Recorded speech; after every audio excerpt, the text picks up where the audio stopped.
Okay. Okay, go ahead. This is a testimony of how I met with Jesus Christ.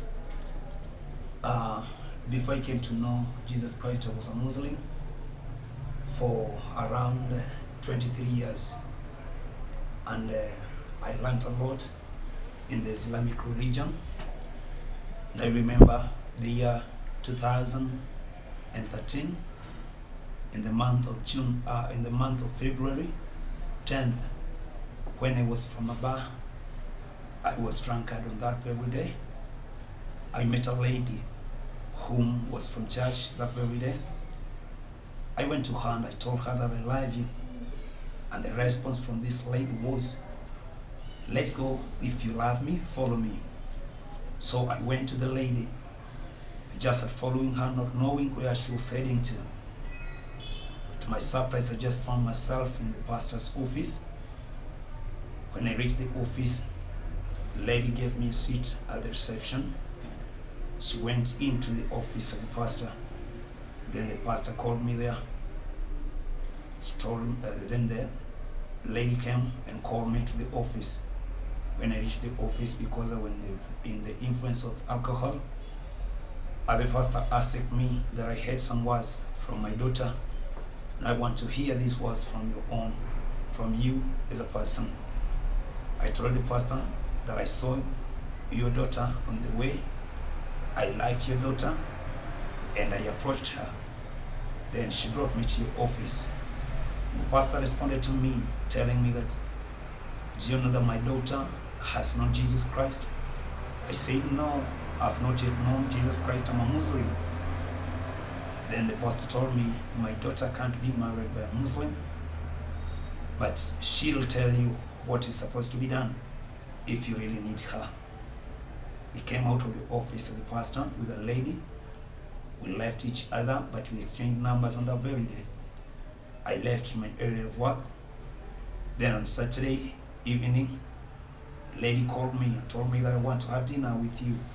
So I met with the lady. Then after the dinner, the lady told me, I want to see you here tomorrow morning. I want me and you to go out. We want to have an outing. So I went there very happy, knowing that my plans would succeed. But when the morning came, I went and met the lady. When I met the lady told me, and now I want you just follow me. I went after the lady and I found myself in the church. I remember very well on that very day, I had not yet known Christ, but I entered in the church. I sat there. Then when it came to the time of testimony, the pastor called us, and I went before the congregation. I stood there, and I remember on that very day, I was given a verse. A verse came into my brain from the book of James, chapter number 5, verse 12, which says, if we need to mean what we are doing, lest our yes or our no be what we mean. So I did that. I read the verse. Then later on, a song came, and I sang the song. Singing the song, I went on a seat. I remember very well, after we had left the church, we went to the pastor's office again. Then I left, I went home. I stayed at my place where I was residing for a period of time, but when it reached on Saturday, I received a call from the pastor telling me that I will be preaching that coming Sunday. It was just my second Sunday in the church. I remember very well, I went to the church. I expected maybe to preach in the first service and allow the pastor to preach in the second service, but my surprise, when I reached the church, the pastor told me that you are going to preach in the first service and in the second service. I remember very well, in the first service, I preached from the book of Joel, chapter number 2, verse 28, about the Spirit of God. And after preaching, I never knew whom the Spirit himself was, and never knew that the Spirit was a gift to everybody. But I just preached.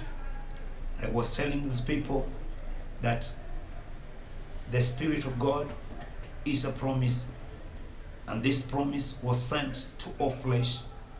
So I preached for about 15 minutes because it was my first time. I went to sit. I sat there. Then when the second service came, the pastor called me there once again so that I may still preach the gospel. I remember when I was called for the second time to preach, I read the book of John chapter 14, verses 26. And I also read, it was also about the Spirit of God. So I continued preaching about the Spirit of God, that I never knew whom He was. When I was done with the preachings, I remember I sang a little song, and the Spirit of God filled the church. People started being delivered. People started speaking in new tongues. But with me, I had no knowledge of this. So I just took myself down. I knelt at the podium, just quiet, never knowing what I would do.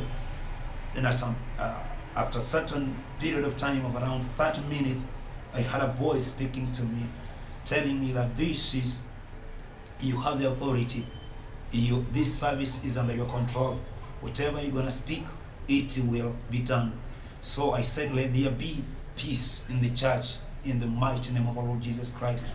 And that's exactly what happened. When I said these words, something good, or the silence, the church became silent, and everybody came to his senses once again. After that, that's how salvation started with me. It wasn't easy being, as I was brought up in a family of two religions. My mom, my father, my mom and the siblings at home were Christians. I and my father were Muslims. It was not easy. So I called my mom to inform her that I'm saved. My mom said, no, I know of those children of mine who can accept Jesus, but you cannot. But I stayed for a period of time in the place that I received my salvation, because it was the place that my parents or my family is. So when I came out of that place, I went home. They used, I could go home and I just greet them for a short time and leave the place and go to a bar and drink. But this time, because I had accepted Jesus Christ, I went there. They expected me to leave the home and go to the bars and drink. But this time round, I never went there. I have a brother who is a pastor ministering in a church. So I had to go to him and I asked him, what program do you have in the church? He told me that we have an evening service today. We always have evening services every day. I told him I want to go to the church with you. So when the time came, we went to the church. When we reached the church, I just sat there, and when the time of preaching, when the time prayers came, my brother was instructed by God to let me preach on that very day. But because he was not sure that whether I'm saved or not, he couldn't give me that opportunity. So I was there, the service went on, but things could not work because God had instructed that I preach, but this brother was not sure whether I'm saved or not saved. So he just invited me to greet the church, so I said hi to the church, and I went and I sat. So we left the place after the service, went home.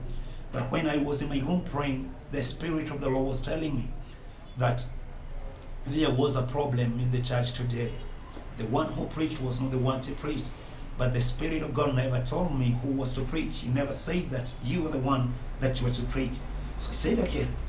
I was in the house, but I remember that very day my brother came out of the church with some few members of the church whom wanted a bit of guiding and counseling. So he brought them at home.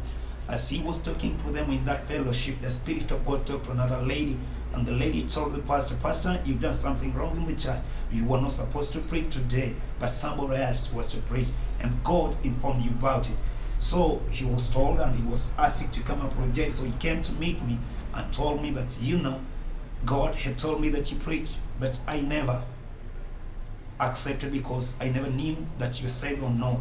So get prepared, because tomorrow you shall minister. Remember, I went to the church, and when I reached the church the next day, we entered the church. I went there early, and I was praying because I just wanted the Spirit of God to tell me what I'm going to share with the church. So as I was praying, the Lord gave me a word from the book of John chapter 11, from verses 8 to verse 40. So when I read those scriptures, I read to verse 40, which says, if you believe, haven't I told you that when you believe, you will see the glory of God? And God started telling me what these people were passing through. So as the Lord was telling me, He was giving me names particularly of the situation and the problems that somebody was passing through. So I could just call people one by one, ministering to them. But then the names that the Spirit of God was giving me were too much, because the church is of a big group. So it became hard to me. So I asked God, I told God, now how do I go about it? And the Lord said, you just tell these people it is a high time that they believe me. Let them not continue looking at the situation. It is an hour that they may believe unto me. So I just told them, and I told them, just stand up, be on your feet, lift up your hands. And the Lord was speaking to me. Tell these people to open their mouth, let them speak, let them ask to the Lord of whatever they are in need, for the Lord is ready to do it. So I just instructed them to do so. And when they were asking God to do to their, I told them, if you need healing, tell God to give you healing. If you need peace, tell God to give you peace. If you need anything from God, just tell him, he will give you. And when these people opened their mouth to speak about it, greater things started happening in the church. Those ones who were sick were healed. Those ones who needed peace, God gave them peace. So that's how things were happening. Then from the church, I left the church. Out of the church now, I just left, went home, and that's how I had started the ministry. So it wasn't easy, and one thing that I came to realize is God had called me. The only problem was that I never knew, and I've been doing these things, but I had no knowledge of what I was doing until I met with my brothers from America, whom they taught me about the Spirit of God. That the Spirit of God, it is just a gift given to us, and it is only one gift, and if you have him, you can manifest all these things. I had been made to believe that I can only minister in preaching and healing, but the other things, I used to do them, but I never knew that I was doing them. They are just a manifestation of the Spirit. So I thank God because of meeting my brothers, because through them I came to realize that I can do all these things. God bless you so much. Great. And God do you good. Okay, I have a couple questions. I remember you were telling me you were in church and God spoke to you and you looked around and you didn't know who it was. Yeah, I remember very well. On the first day I went to the church with that lady, as I've just said it. I never went to church because I was after Jesus Christ, but I went there because I after this lady. So when I reached the church on that very day, I sat and the lady was just behind me.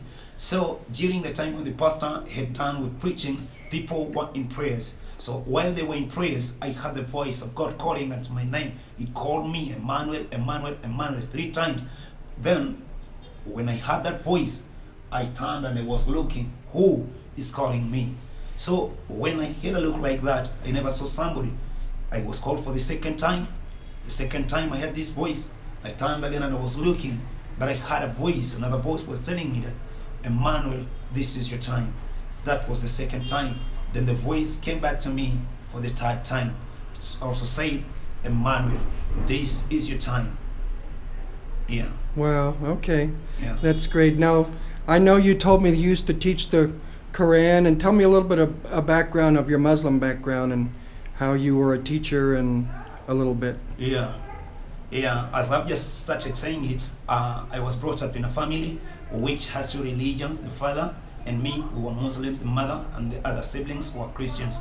So I personally, at the age of 5, I started going to the madrasa, where Muslims learn more about their Islamic religion. So I went there, I pursued the education, the knowledge in Islamic. So it went a point where I was qualified to teach in madrasa. I could conduct some services, or I could conduct some prayers in the mosque for a period of time. As I've just said it, I was a Muslim for more than 23 years. Okay, great. Yeah. Great. All right. Let me pause for just a minute.